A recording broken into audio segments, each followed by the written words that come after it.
Guys, welcome to my YouTube channel.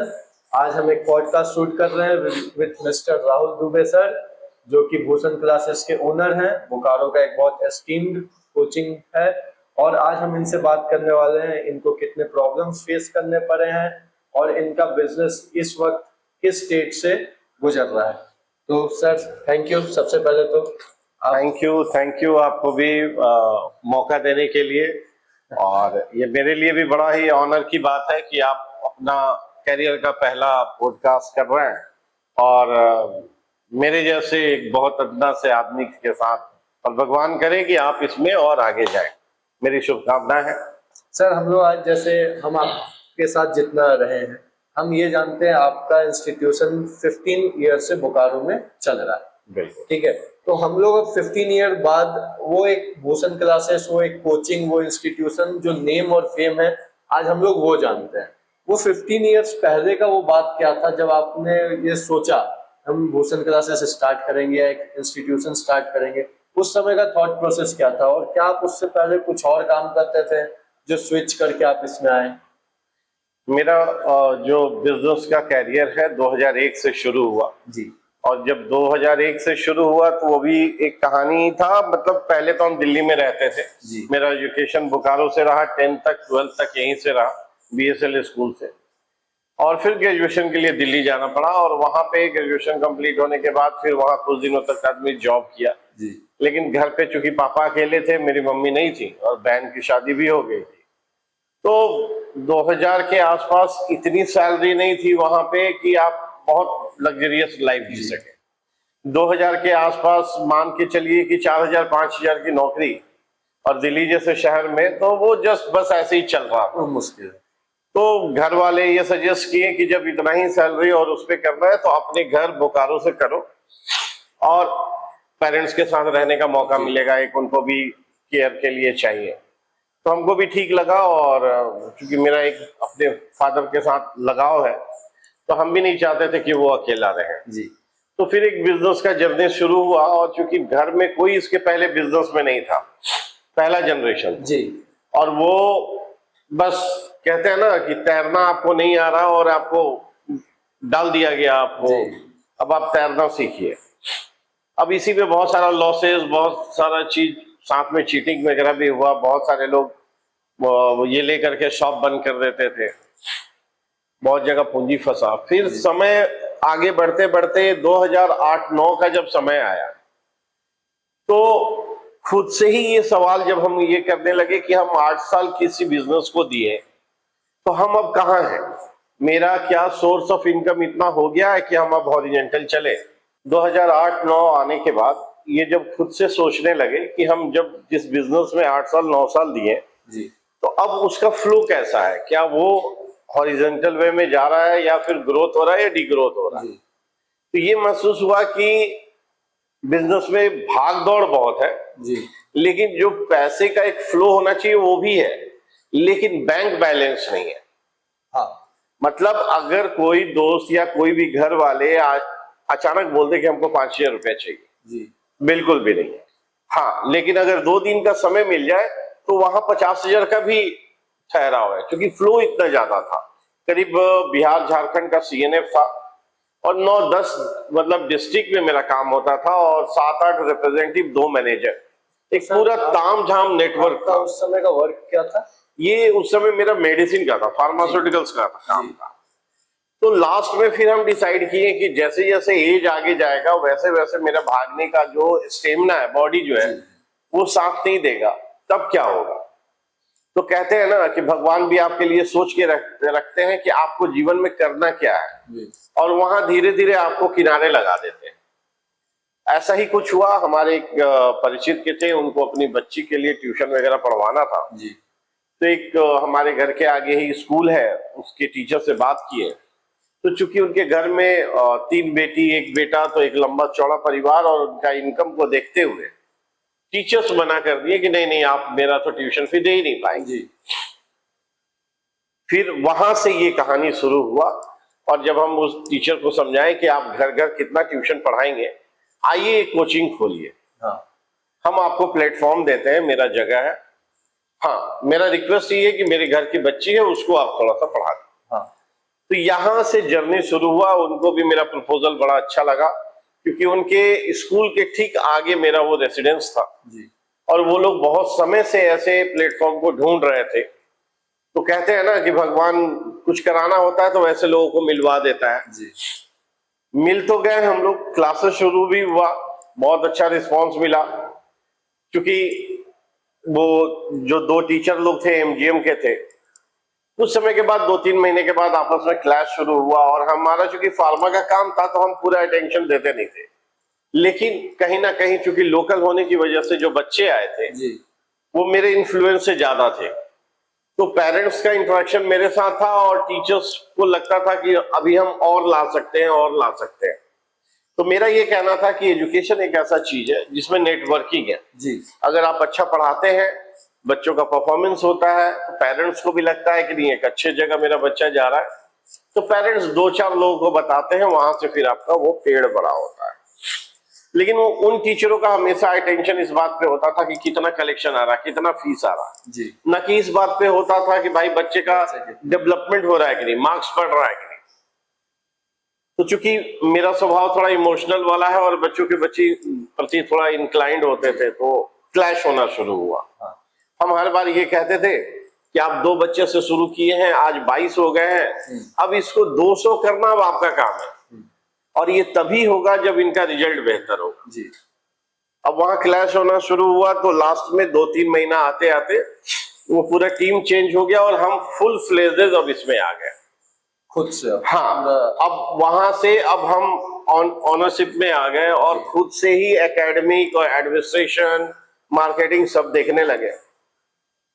इसी दौरान teachers का कमी जब महसूस होने लगा तो आदमी ढूंढते ढूंढते कुछ अच्छे टीचर्स को जोड़ा गया।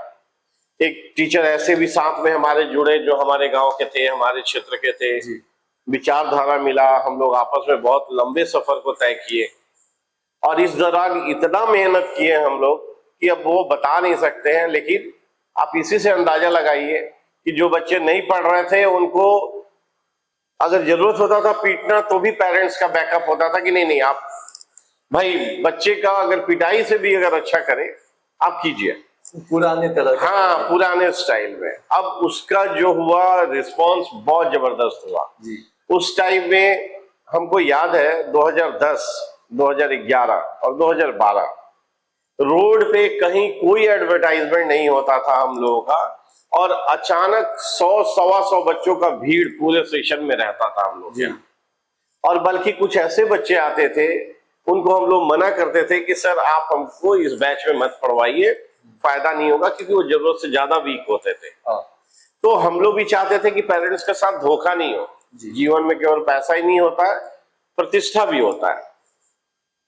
सफर आगे बढ़ता रहा। इस दौरान काफी उतार चढ़ाव भी आया। टीचर्स का चूंकि एक ग्रुप बन जाता है, टीचर्स को लगता है कि मेरी वजह से ही ग्रोथ हो रहा है, मैनेजमेंट को लगता है कि नहीं हमारे एफर्ट से हो रहा है।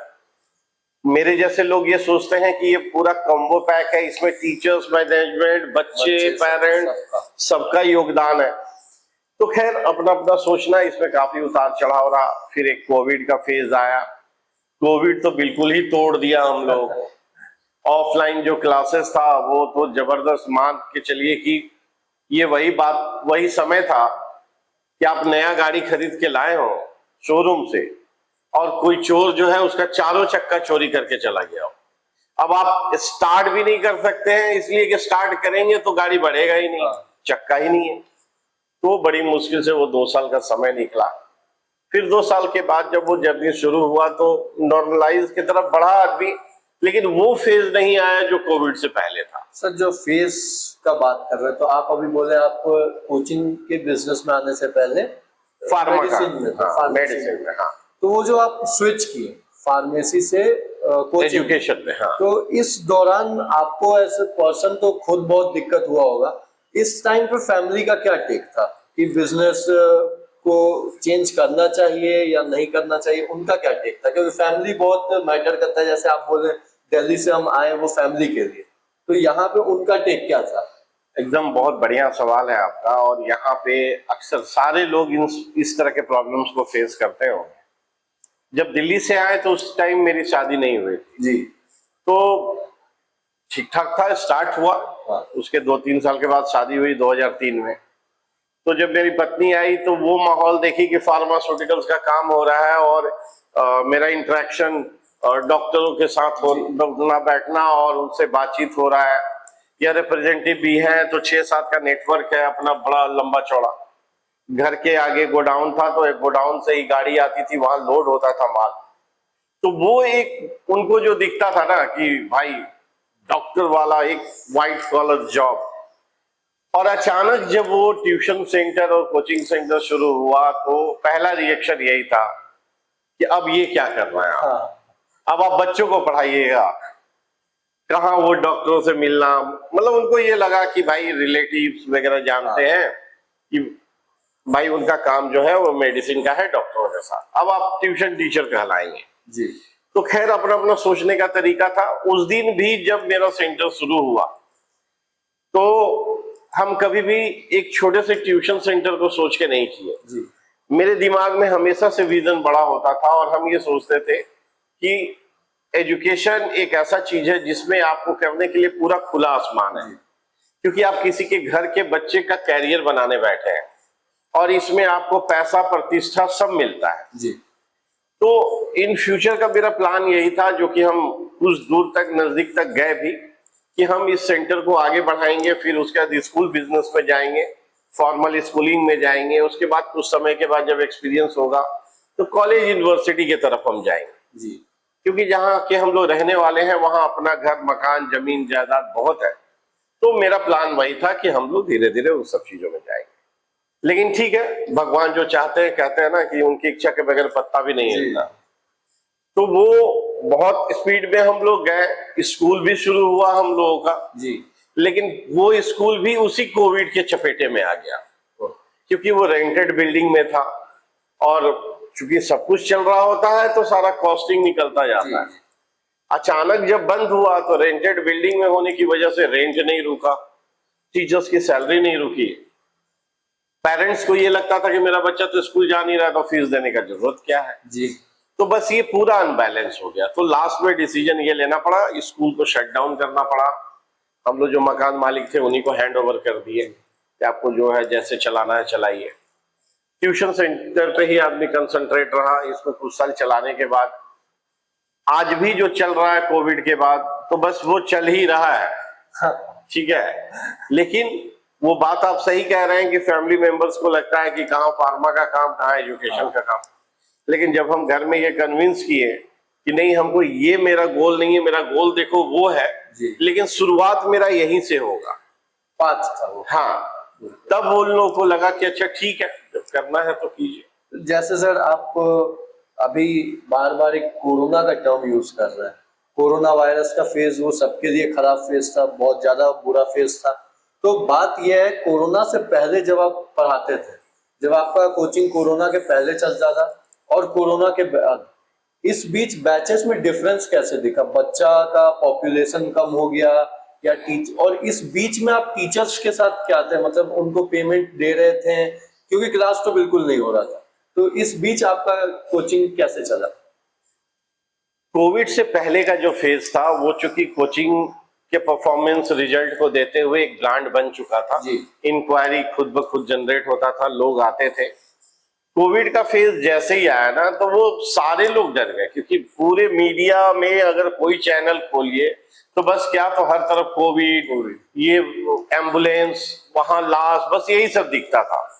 तो पेरेंट्स भी डर गए अपने बच्चों को, हर बच्चा प्यारा होता है, उनको ये लगा कि नहीं अभी ये समय सेफ नहीं है, घर में रहना चाहिए। तो हम लोग के लिए, मेरा जो टीचर्स का टीम था वो बहुत वो लोग कोऑपरेट किए और हम लोग आपस में यही डिसाइड किए कि सर शट डाउन नहीं करना है प्रॉपर, हम लोग केवल 9th-10th को ही चलाएं। और उसमें भी मेरे सारे टीचर्स कोई सैलरी नहीं लिए, अपने एक्सपेंसेस पे अपने अपने घर से लोग ऑनलाइन क्लासेस किया और बच्चों को 9th-10th को असिस्ट करता रहा।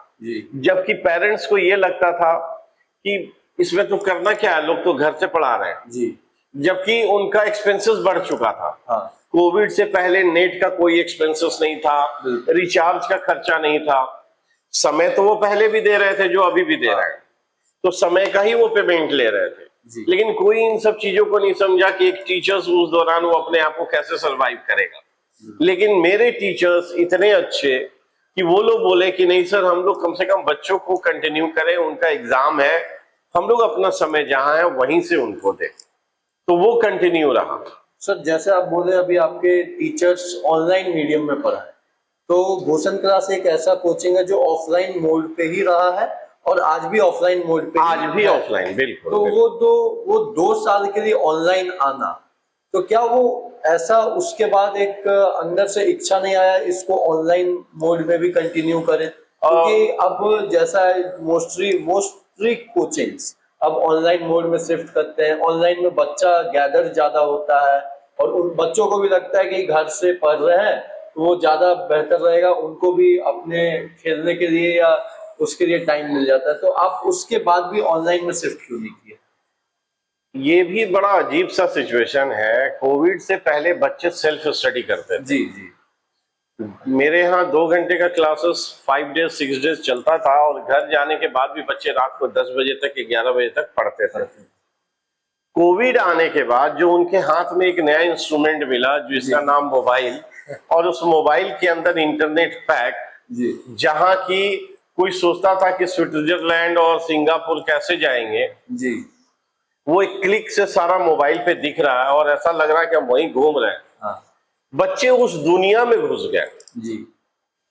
अब सबसे बड़ा प्रॉब्लम ये होने लगा कि हम लोग जो 2 साल चलाए ऑनलाइन क्लासेस, उसमें ये महसूस हुआ कि आप अपना तो क्लासेस कर रहे हैं जी, सामने वाले को देख नहीं रहे हैं कि वो बच्चा सामने बैठा हुआ है कि केवल वीडियो ऑन करके कहीं घूम रहा है। जी, वो अपना किचन में जा रहा है कि बाथरूम में जा रहा है कि क्या कर रहा है ये नहीं जानता था। कभी कभार नाम लेके अगर टोकता था आदमी तो हाँ यस सर आवाज आ गया, जी, तो लगता था कि हाँ ठीक है बैठा हुआ है, लेकिन होता नहीं था। प्रॉपर ऑफलाइन क्लासेस में क्या होता है कि मैन टू मैन कांटेक्ट होता है, आई टू आई कांटेक्ट होता है, और उसमें अगर कोई बच्चा ध्यान नहीं दे रहा तो आदमी उसको टोकता है कि बच्चे ध्यान दो इधर। जी। उसमें ये चीज नहीं है। अब क्या है कि बच्चे भी इसको बड़ा सेफ साइड ले लिए।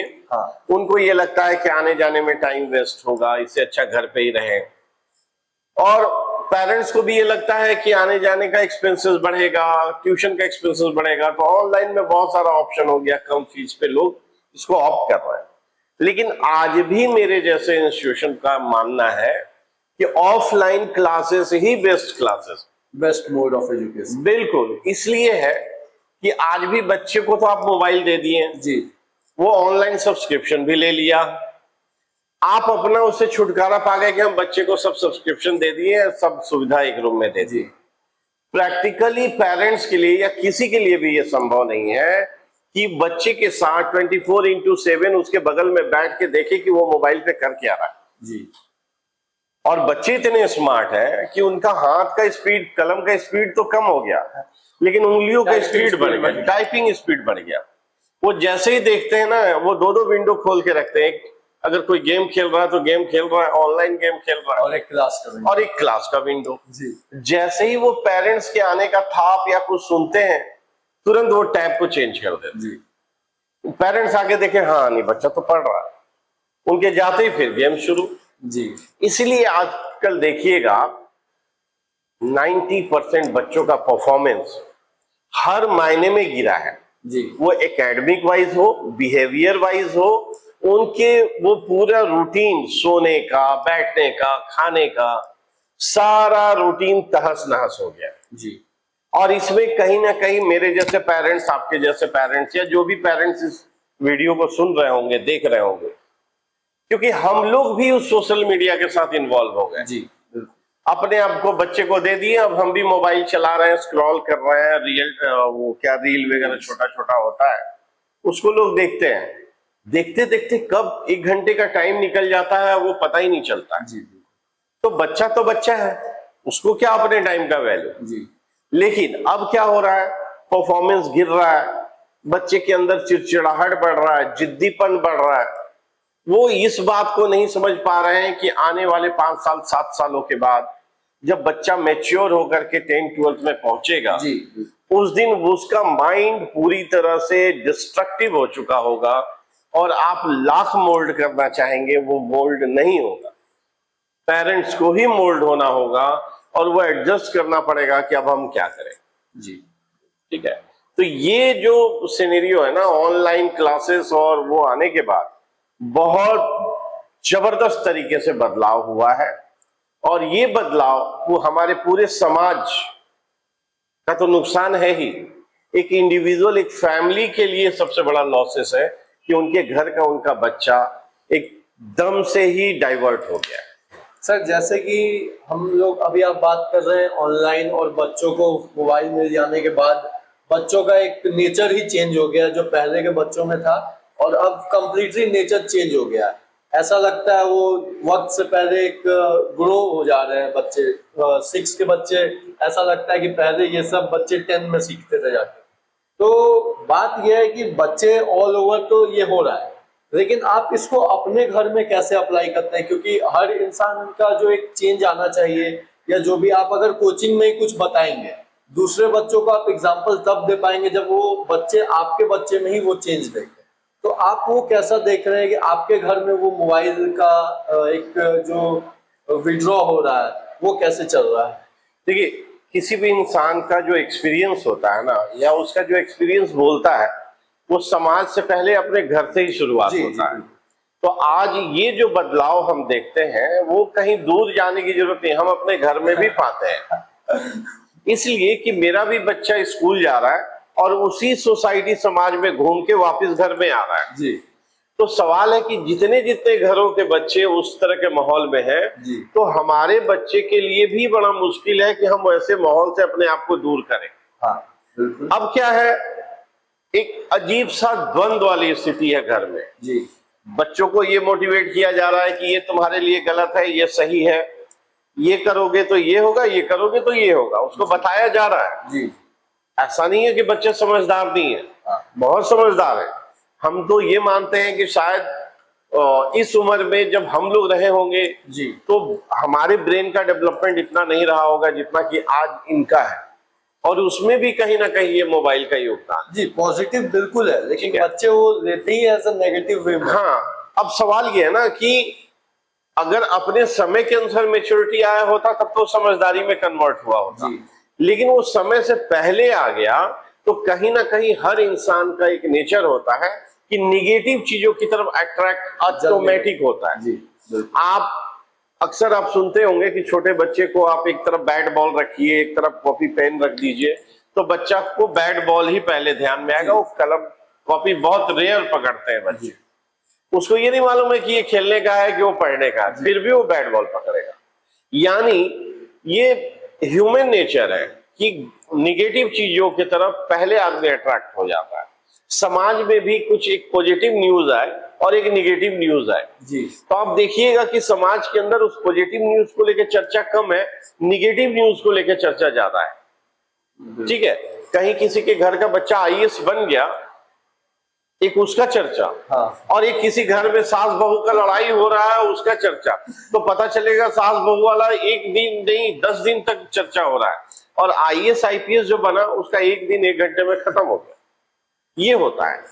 तो मेरे घर मेरे यहाँ का भी सिचुएशन ऐसा हो गया है कि मेरे बच्चे के अंदर भी ये बदलाव आ गया कि ऐसा आज वो बच्चा 9th में है जी, वो लगता है कि 12th का है। जी बिल्कुल, एकदम ग्रोथ मतलब गजब का ग्रोथ हुआ है। और ये चेंजेस हार्मोन्स चेंजेस में भी कहीं ना कहीं मोबाइल का योगदान है क्योंकि बच्चे फिजिकली अब जाकर के अब वो नहीं कर रहे हैं, घरों में ज्यादा रह रहे हैं। हमारे टाइम में हम लोग फील्ड में भागते थे जी, खेलने के लिए भागते थे। अब के बच्चे स्कूल से छूटते हैं तो मोबाइल की तरफ भागते हैं। उनको ये लगता है कि मेरा मोबाइल चार्ज नहीं है, ये उसको क्यों नहीं लगाया गया चार्ज में, जी, लगा के रखना चाहिए था। जबकि मतलब ये सब जो बदलाव हो रहा है ना, ये कहीं ना कहीं देख के डर लगता है कि पता नहीं कैसे हम लोग अपने यूथ को संभालेंगे या हमारे बाद हम लोग जब उस पोजीशन में होंगे कि बच्चे हमें संभालेंगे तो हमारे बच्चे उस तरह से मजबूती के साथ होंगे या नहीं, इस बात को लेकर डर लगता है। क्योंकि अगर बच्चा मजबूत नहीं होगा तो आप भी मजबूत नहीं है। तो सर एज अ टीचर तो आप के बहुत टेक ऑन्स होंगे, लेकिन एज अ टीचर उससे पहले as a parents, as a father, आप अपने बच्चों को क्या बोलते हैं कि इस किस तरह से मोबाइल तो अब मस्ट हो गया, वो जरूरी है तो वो रखना पड़ेगा, पर क्या समझाते हैं किस तरह से यूज करना चाहिए या कम यूज करना चाहिए, उनको एज अ फादर आप क्या बोलते हैं? देखिए, एज ए फादर हो या फिर ऐसे भी हम लोग काउंसलर के तौर पे भी बोलते हैं, दूसरे पेरेंट्स को, बच्चों को भी बोलते हैं कि चूंकि जिस दुनिया में हम लोग रह रहे हैं उस दुनिया से बिल्कुल बाहर होना प्रैक्टिकली संभव नहीं। हाँ, अब उसी में कुछ डिसिप्लिन, मतलब उसमें एक रूटीन हम लोग सेट कर सकते हैं, मेंटेन कर सकते हैं कि भाई हम 1 घंटा मोबाइल पे देंगे जी। उस 1 घंटे में कोई अगर स्कूल का नोटिफिकेशन आया, नोटिस आया है या होमवर्क आया, पीडीएफ आया है, उसको देख लें, थोड़ी देर कोई वीडियो देख लें, कोई रील देख लें, इंटरटेनमेंट कर लें।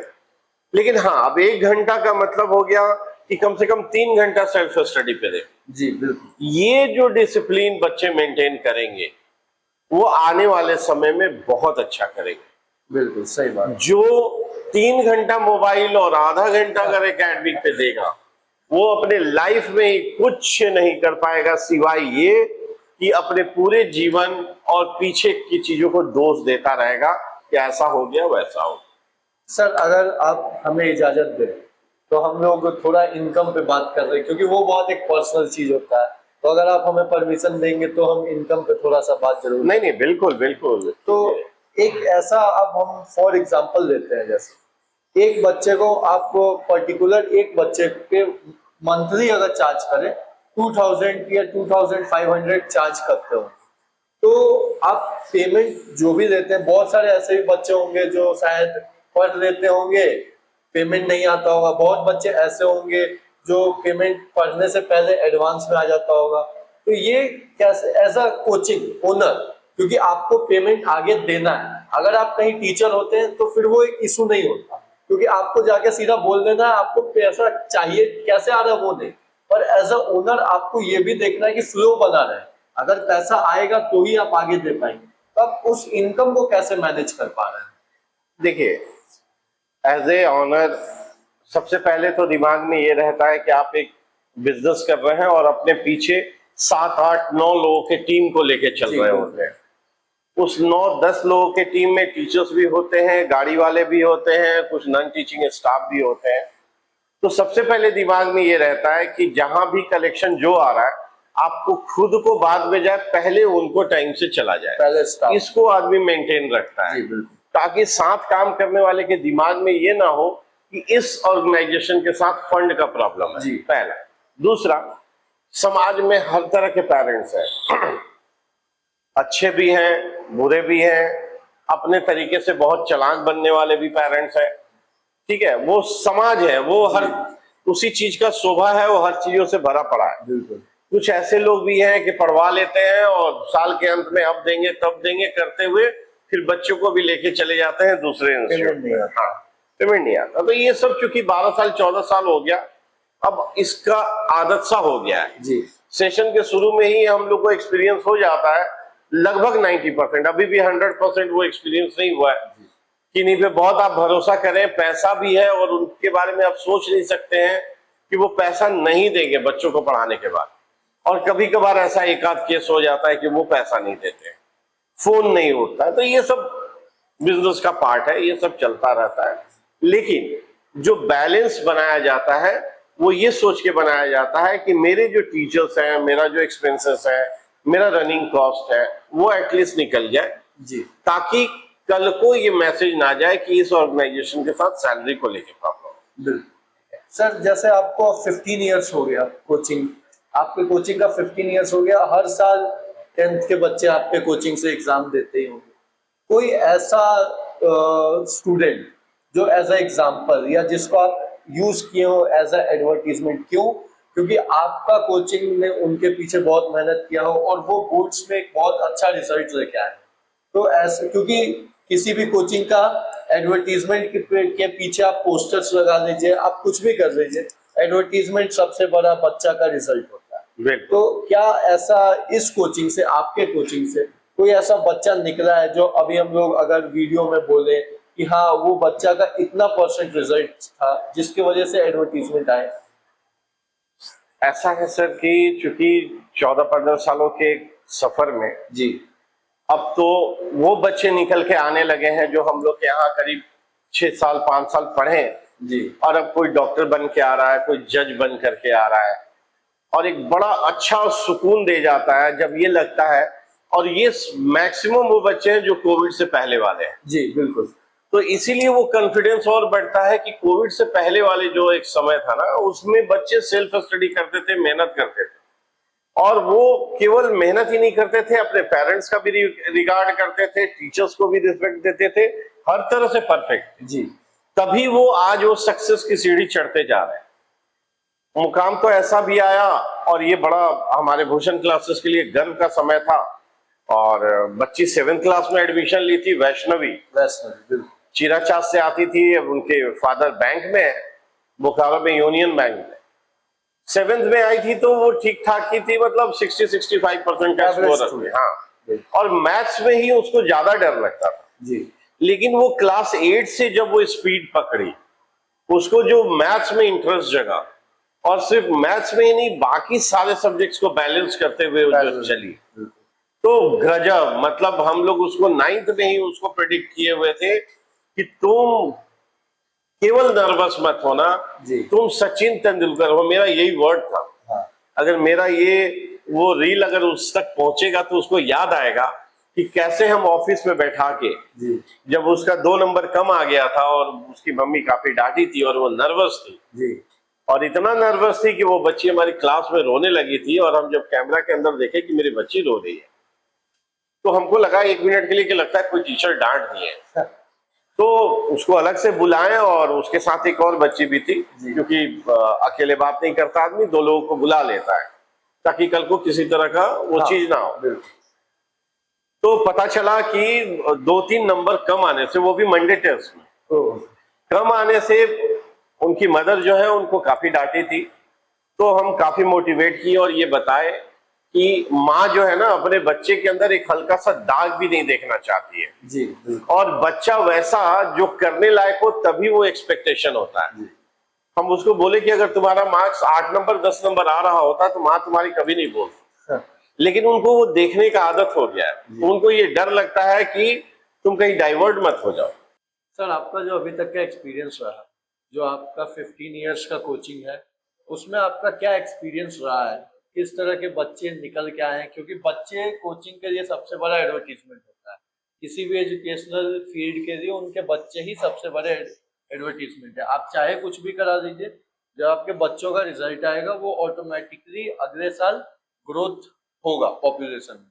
तो उस माध्यम से आपके कोचिंग ने अभी तक कितने बच्चों को, मतलब 10th में कितने बच्चे स्कूल टॉपर्स आए हैं या डिस्ट्रिक्ट टॉपर्स, या जो बच्चे आपके यहाँ से पढ़े हैं वो आज जिंदगी के किस मुकाम पे हैं? जो ये एक लंबा सफर रहा, इसमें 2 पड़ाव है। एक तो कोविड से पहले, कोविड के बाद। कोविड से पहले का जो एक्सपीरियंस होता था उसमें ये देखते थे हम लोग कि बच्चे जो आते थे वो लगभग 70-30 का रेशियो होता था। वो 70-30 मतलब 70% पढ़ने वाले होते थे और 30% ऐसे होते थे जिनको थोड़ा मोटिवेट करना पड़ता था। और ये जो 30% है, इनको भी मोटिवेट करने से ये लोग अपना इंटरेस्ट लेना शुरू करते हैं। एक ऐसे तो अब तो पुराने बच्चे जो हैं अब अपने जीवन में इस मुकाम पे पहुंच गए कि बहुत सारे बच्चे अब डॉक्टर बन रहे हैं, कोई जज भी बन के आ रहा है, कोई इंजीनियर बन रहा है। हर फील्ड में बच्चे अब जो हमारे यहाँ के पढ़े हुए हैं अब आ रहे हैं, पता चल रहा है। लेकिन एक सबसे अच्छा चीज, जैसे एक इंस्टीट्यूट के लिए प्राउड का बात रहता है कि भाई हम अपने बच्चों को स्कूल का टॉपर, क्लास टॉपर ये बनाए। भूषण क्लासेस के लिए वो एक प्राउड का क्षण आया 2022 वाला, जब हमारी बच्ची, हमारे यहाँ से पढ़ी हुई बच्ची, वो सिर्फ स्कूल टॉपर नहीं बनी थी, वो पूरे डिस्ट्रिक्ट की 3rd टॉपर बनी। नाम था वैष्णवी। और अनुभव ऐसा रहा कि उसका जब 7th क्लास में एडमिशन हुआ था, वो मेरे यहाँ 7, 8, 9, 10 कंटिन्यूअस पढ़ी। 7th क्लास में जब वो आई थी, हमारे यहाँ एडमिशन हुआ था, उसके फादर कराए थे। उसके फादर यही यूनियन बैंक में ही एम्प्लॉय है, अब तो खैर ब्रांच मैनेजर हो गए। तो उसका स्कोर बहुत ऐसा नहीं था कि बहुत वो 90% वाली बच्ची, 60-65%, 70% का स्कोर होता था एवरेज। और मैथ्स को ही लेके उसके मन में डर सबसे ज्यादा होता था जी। लेकिन जैसे ही वो क्लास 8 में पहुंची, उसके बाद उसके अंदर जो चेंजेस आया, उसके अंदर जो उसका इंटरेस्ट जगा, मैथ्स को ही लेके नहीं, वो सारे सब्जेक्ट्स को लेकर के। और कहीं ना कहीं हमारे जो टीचर्स का टीम है, ये क्रेडिट उनको भी जाता है, क्योंकि बगैर उनके मोटिवेशन और सपोर्ट के बच्चे के अंदर रिफॉर्म होना संभव नहीं है। प्लस में हम भी कभी कभी मोटिवेशन क्लासेस वगैरह लेते थे, बच्चों को मोटिवेट करते थे। उस मोटिवेशन में बहुत सारे बच्चों को फायदा हुआ। उसमें से एक बच्ची हमारी जो ऐसी निकली, वैष्णवी, जो एकदम मतलब समझिए कि मेरे जैसे इंस्टीट्यूट ऑनर के लिए वो एनर्जी बूस्टर का काम की। एक सपना, हाँ, जैसे सपना साकार की हो। तो वो 9th क्लास में जब आई ना, तो वो उस पोजीशन में जाने लगी जहां अब हम लोग को दिखने लगा कि ये बच्ची के अंदर स्पार्क है, अब ये कुछ करेगी। और 9th थोड़ा सा क्लास टफ होता है, तो वहां हमको एक बार ऐसा भी समय आया जब उसका मंडे टेस्ट में स्कोर कम आ गया था, 2 नंबर 3 नंबर कम आया था। और ये हमको बाद में पता चला जब हम उसको देखे कि क्लास में वो बच्ची रो रही है जी। तो 1 मिनट के लिए हमको लगा कि कहीं कोई टीचर उसको डांट दिए हैं या क्या बात हो गया, क्योंकि वो बच्ची सिंसियर थी, पढ़ने वाली थी जी। तो उसके फ्रेंड्स को बुला के, फिर उसको भी बुला के बैठ के बात की, तो पता चला कि कहीं ना कहीं मंडे टेस्ट में उसका 2 या 3 नंबर कम आया, तो उसकी माँ जो है ना, उसको घर में बहुत बोली और उसको लेकर के वो एकदम दिमाग में उसके बैठा हुआ था। तो खैर हम मोटिवेट किए माँ को भी लेकर भी कि हर माँ हो, पापा हो, अपने बच्चे के अंदर एक छोटा सा कमी वो देखना पसंद नहीं करते हैं। अगर वो बच्चा उस लेवल का है तो जी, हम उसको बोले कि अगर तुम्हारा 8 नंबर 9 नंबर आ रहा होता तो तुम्हारा 1 नहीं 5 नंबर कम हो जाता, तो तुम्हारी माँ नहीं बोलती। लेकिन उनको तुम्हारे मार्क्स परफॉर्मेंस को देखने का आदत हो गया है, तो उनको ये डर लगने लगा कि कहीं और बच्चे जो 9th में डाइवर्ट होते हैं तो कहीं तुम भी तो नहीं हो रही हो जी। तो इसलिए उनका मकसद था तुमको ये बताना कि बेटा तुमको डाइवर्ट नहीं होना है। खैर बहुत देरी बात करने के बाद उसको हम एक लाइन बोले थे कि आज देखो तुम 9th क्लास में है, आज तुम लिख के रख लो कहीं, तुम फ्यूचर के सचिन तेंदुलकर हो। तुम्हारा परफॉर्मेंस इतना बढ़िया है कि हम आज तुमको लिख के देते हैं कि तुम स्कूल टॉपर हो। बस केवल अपना पेशेंस लूज मत करना, डाइवर्ट मत होना। तुम हो सकता है कि डिस्ट्रिक्ट में भी कहीं कुछ स्थान है। यही लाइन था मेरा जो एक्सपीरियंस था। और शायद उस समय मुंह पे सरस्वती रही हो या फिर जो भी रहा हो, क्योंकि हम ऐसा नहीं थे कि हम लोग का काम है बच्चों को मोटिवेट करना, लेकिन वो बच्ची चूंकि लड़कियां थोड़ी ज्यादा सिंसियर होती है एकेडमी को लेके, तो ये सोच के हम बोले थे कि भाई तुम्हारे अंदर वो स्पार्क है और तुम बहुत अच्छा करोगे, केवल नर्वस मत होना जी। कि जिस दिन फाइनल मैच खेलने का टाइम आए उस दिन सचिन तेंदुलकर को 100 में 100 मारना है। ये 2 नंबर 3 नंबर ये मायने नहीं रखता है। खैर मोटिवेट किए, शायद वो बहुत काम आया जी। उनकी मम्मी से भी फोन से भी बात किए कि आप थोड़ा सा बैकअप दीजिए और बहुत ज्यादा नहीं, हल्का फुल्का रहने दीजिए, ये सब काम हम लोग संभाल लें जी। खैर और वो एक जब रिजल्ट आया 10th का, तो वो बच्ची का जब रिजल्ट पेपर में नाम और जब हम लोग स्कोर देखे, तो हम अलग से पार्टी दिए, उनके पेरेंट्स माँ पापा को बुला के अलग से क्रेडिट दिए, क्योंकि एक सिर्फ टीचर्स के एफर्ट से नहीं होता है, उसमें माँ का भी योगदान होता है। क्योंकि फादर्स जो एम्प्लॉय हैं उनको बाहर के काम रिसोर्सेस इकट्ठा करने से फुर्सत नहीं होता है। माँ ही होती है जो बच्चों को केयर करती है, घर को केयर करती है। तो स्पेशल मतलब हमको याद है कि वो स्टेज पे स्पेशल से ऑनर उनको दिलवाएं कि नहीं, ये माँ का भी क्रेडिट जाता है। वो एक बड़ा अच्छा सा क्षण था। कोविड के बाद जस्ट अब हम लोग भी एज ए कोचिंग ऑनर इस चीजों को फेस कर रहे हैं कि हम लोग को भी वो रॉ मटेरियल नहीं मिल रहा जी। अभी तो सर अब क्या बताएं, कुछ बच्चे ऐसे आ रहे हैं जिनको 6, 7, 8 का टेबल नहीं आता। अब बताइए कि वो मैथ्स का कैलकुलेशन बच्चा कैसे करेगा। अब हम लोग कोचिंग में बैठा के क्या टेबल याद करवाएं। 7, 8 के बच्चे की बात कर रहे हैं, 2, 3 की नहीं कह रहे हैं। 7, 8 क्लास के बच्चे को 6 से 9 का टेबल नहीं याद है, वो बच्चा क्या करेगा। पेरेंट्स को ये लगता है हम कोचिंग में दे दिए ना, मेरा काम खत्म हो गया, बाकी आप समझिए। कभी वो यहाँ पढ़ाते हैं, कभी वहां पढ़ाते हैं, वो ये नहीं देखते हैं कि प्रॉब्लम कहाँ है। ठीक है। दूसरी चीज है कि बच्चे भी मोबाइल में इतने इंक्लाइंड हो गए हैं कि घर से मतलब स्कूल से आने के बाद हो या ट्यूशन से जाने के बाद, वो खाना नहीं मांग रहे हैं, वो ढूंढ रहे हैं मेरा मोबाइल कहाँ है, मोबाइल है तो चार्ज है कि नहीं। अब वो लगे हुए हैं रात को 12 बजे तक। तो कहने का मतलब बहुत सारा चेंजेस आ गया है जिसको कि हम लोग भी फेस कर रहे हैं। भगवान से और बाकी चीजों से यही प्रार्थना करते हैं कि शायद किसी दिन ये बदलाव हो, बच्चे जगे, पेरेंट्स जगे कि ठीक है अब तो इस परिस्थिति से निकल नहीं सकते, मोबाइल और इंटरनेट की दुनिया उसके आसपास ही होगा। मगर थोड़ा पेरेंट्स को भी चाहिए कि 1 घंटा एक लिमिट करें कि ठीक है भाई तुम देख लो, स्कूल का नोटिफिकेशन आया है, इंस्टीट्यूट्स का कोई नोट्स आया है, या तुमको लगता है कि नेट पे ही थोड़ा सा हम कुछ देख ले पढ़ाई की चीजों को, रिलैक्स हो जाए, थोड़ा रील देख ले, दैट्स इट, खत्म। लेकिन अब उसके बाद 3 घंटा 4 घंटा सेल्फ स्टडी बहुत जरूरी है जी। तो ये चीज जब तक से बदलाव नहीं होगा, वो दुनिया का कोई भी बच्चा हो वो परफॉर्मेंस नहीं कर पाएगा। सर जो यहाँ पे एक थोड़ा दुख भरा क्वेश्चन होगा आपके लिए भी, जैसे कुछ बच्चे आते हैं जूनियर क्लासेस में 6-7 की बात करते हैं, और उस समय वो थोड़े वीक होते हैं, वीक एवरेज होते हैं या वीक होते हैं, उसको एक कोचिंग बहुत अच्छा से, वो बोलते हैं ना छोटा पौधा को नर्चर करना, उसको नर्चर करते हैं, थोड़ा अच्छा स्टूडेंट बनाते हैं, एवरेज से उसको अच्छे मार्क्स की तरफ लेके जाते हैं।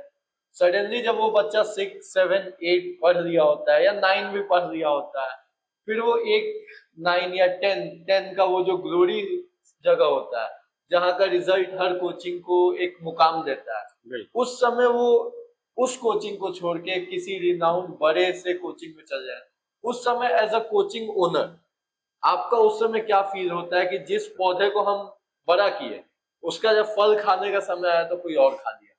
बिल्कुल ऐसा अब सिर्फ मेरे साथ ही नहीं बल्कि जितने इंस्टीट्यूट वाले हैं सबके साथ होता है। इवन स्कूल वाले भी प्रॉब्लम फेस करते हैं।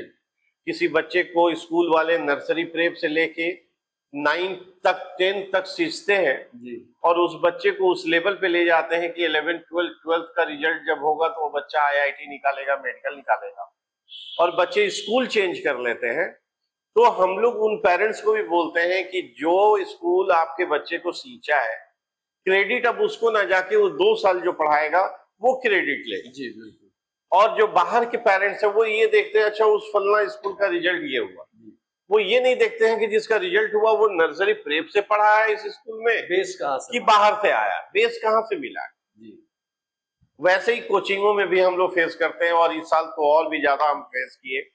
बहुत सारे बच्चे मतलब 5-6 से पढ़ रहे थे जी, परफॉर्मेंस 60-65% का था, मेहनत करते करते उनको 90 में क्रॉस कराया गया, और वो जब क्लास टॉपर और बोर्ड पे स्कूल पे नाम आया तो वो लोग स्विच कर गए। अब वो 10th में निश्चित तौर पे भगवान करे उनके बच्चे हैं और वो स्कूल टॉपर बने, डिस्ट्रिक्ट टॉपर बने। कहीं ना कहीं जो हम 5 साल का समय दिए, 4 साल का समय दिए, या किसी बच्चे पे 3 साल का समय दिए, फाउंडेशन मजबूत किए, क्रेडिट कहीं ना कहीं भूषण क्लासेस को जाता। अब वो वहां ना जाके जहां 1 साल या 2 साल वो पढ़ेंगे, क्रेडिट उनको जाएगा, कोई ये पूछने नहीं जाएगा कि बेस कौन तैयार किया। जी बिल्कुल। ठीक है, तो ये तो प्रॉब्लम रहता ही है, और इसका कोई समाधान भी नहीं है, क्योंकि हर पेरेंट्स का एक्सपेक्टेशन होता है कि हम अपने बच्चे को बेहतर से बेहतर जगहों पे दें। उनको ये लगता है कि यहाँ तक का जर्नी भूषण का था, अब यहाँ से बेहतर मेरा बच्चा कर सकता है, तो वो लोग फ्री है, अपना डिसीजन लेते हैं, करते हैं। लेकिन ये बड़ा ही दुख का क्षण होता है कि जिस बच्चे को सींचे और वो उस पर अब मेहनत कम है, जैसे वैसे ही है कि जैसे चढ़ान पे गाड़ी का स्पीड को बढ़ा दिए और जब ढलान का बारी आया तो एक्सीलेटर बंद करते हैं तब भी गाड़ी का स्पीड रहता है, और पता चले कि गाड़ी ही कोई लेकर के चला गया, अब आप पैदल चल रहे हैं। तो बस वही हालात होता है कि जब ऐसे बच्चे जाते हैं तो हम लोग के लिए भी दुख का क्षण होता है कि जिस बच्चे को सींचे हैं, जो अच्छा करता, वो अब कोई और उसका क्रेडिट लेगा। खैर ठीक है, देखा सर जैसे आप बोले थे स्टार्टिंग में आप स्विच किए हैं करियर एक स्विच किए हैं, फार्मेसी से आप टीचिंग लाइन में आए, वहां भी आपने बोला उससे पहले आप मैरिड नहीं थे, उसके बाद आप मैरिड हो गए। एक एक्स्ट्रा जो उसको प्रेशर नहीं बोलना चाहिए, उसको रिस्पॉन्सिबिलिटी बोलना चाहिए, एक एक्स्ट्रा रिस्पॉन्सिबिलिटी आ गया साथ में। रिस्पॉन्सिबिलिटी के साथ जो सबसे बड़ा चीज ये है कि आपने जो शुरू से एक नया बिजनेस कोचिंग का शुरू किया, उसमें वो एक इंसान जो पार्टनर होता है लाइफ का, उनका कितना बड़ा योगदान था आपको उस समय काम डाउन करने का, या एक सपोर्ट करने का, या एक मोटिवेशन देने का कि ये बिजनेस हम लोग ग्रो कर सकते हैं? जब ऐसा सिचुएशन आया कि फार्मा से हमको एजुकेशन में स्विच करना है, जी तो एक आध महीना तो ये समझाने में लगा कि हम एज ए ट्यूशन टीचर अपने आप को नहीं प्रमोट करने जा रहे हैं। जी मेरा फ्यूचर का प्लान देखो ये है। आज इंस्टीट्यूट होगा, कल को स्कूल बिजनेस में जाएंगे, कल को कॉलेज बिजनेस में जाएंगे। जी आदमी गोल सेट करता है, उसका एक एक स्टेप, एक एक सीढ़ी आगे बढ़ता है। इंस्टीट्यूट तक गए, इंस्टीट्यूट के बाद स्कूल बिजनेस में भी गए, लेकिन स्कूल बिजनेस में जाते ही जब तक से हम आगे बढ़ते तो ये कोविड का फेस आया जो कि ब्रेक लगा दिया जी और वहां से एकदम 360 डिग्री पूरा चीज चेंज हो गया। इस दौरान फैमिली का, मेरे फादर का, मेरी वाइफ का, बच्चों का, मेरे भाई का, सबका बैकअप मिला। यहाँ तक कि रिश्तेदार, नाता, भाई बहन, बहनोई, सबका बैकअप मिला। वाइफ भी बहुत अच्छे से चीजों को मैनेज की, वाइफ भी बहुत अच्छे से चीजों को बैकअप दी। घर के चीजों को संभालना है, बाकी चीजों को करना है। कभी वैसा अगर मन उदास भी होता था तो मोटिवेट भी करती थी। तो ये सब चीज जो है ना जीवन में रहा है, मिला है, ऐसा नहीं है कि नहीं रहा है। लेकिन हाँ, वो शुरुआती दौर जब चेंजेस वाला समय था कि डॉक्टरों के बीच में बैठ रहे हैं, अब कहाँ आप ट्यूशन पढ़ाएंगे, जी तो वो जब समझ में आ गया कि नहीं, ये ट्यूशन नहीं है, ये एजुकेशन फील्ड में, इसमें भी बड़ा काम है, तो उसके बाद से काफी अच्छा सपोर्ट। सर, जैसे आपका वो इनकम है, एक सर्टेन इनकम आता है, उतना ही एक्सपेंडिचर भी होता है, साथ में सेविंग भी पैरेलली चलता है।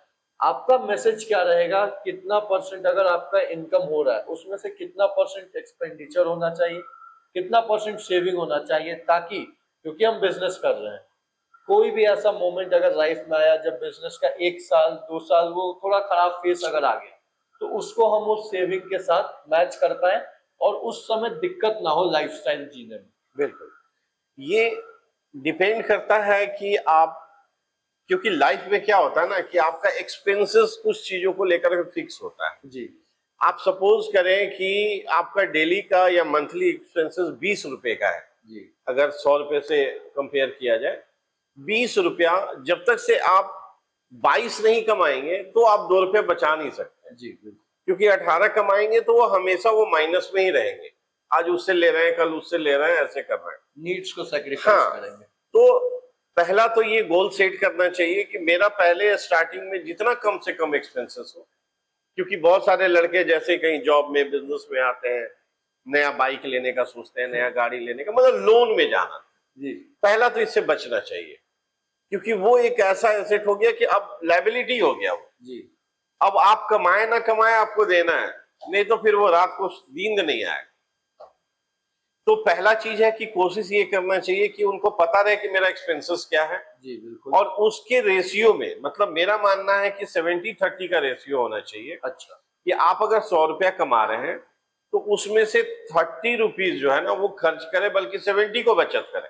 ओ इससे क्यों होता है कि कभी बाय द वे आपका जॉब चला गया, आपका बिजनेस चला गया, तो पूरे 1 साल के एक्सपेंसेस का फंड ऐसा रखा रहना चाहिए कि अगर हम 1 साल तक कोई इनकम ना करें। ये कोविड सिखाया, अच्छा क्योंकि कोविड एक ऐसा चीज आया, आपको बताया कि पहले के मेरे पिताजी हो या आपके पिताजी हो, हमेशा बोलते थे कि अरे 2 पैसा बचाओ। जी बिल्कुल। हम लोग क्या सोचते हैं, अरे चलो आ रहा है ना, चलने दो। अचानक कोई ऐसा सिचुएशन आ जाए जो आप नहीं प्रेडिक्ट किए, ना सोचे हैं, तो उस सिचुएशन में यही 70% आपको बल देता है, ताकत देता है। ठीक है, लेकिन हाँ, अब ये कोई जरूरी नहीं है कि वो रेशियो 70% का ही हो। बहुत सारे लोग अपना लाइफ स्टाइल 70% एक्सपेंसेस करते हैं, 30% बचाते हैं। जी तो वो डिपेंड करता है कि आपका बैकअप कितना मजबूत है। लेकिन कुछ भी हो, दिमाग में ये जरूर रखना चाहिए कि हम जो अर्न कर रहे हैं, हम 50% खर्च करेंगे, 50% तो श्योर बचाएंगे। सेविंग बहुत जरूरी है। बहुत जरूरी है। ठीक है, ये ऐसा। तो सर आप जैसे आज हम लोग इतना ही पे इसको रखते हैं, चलिए, इसी पे बहुत खत्म अच्छी करते बात है। हैं।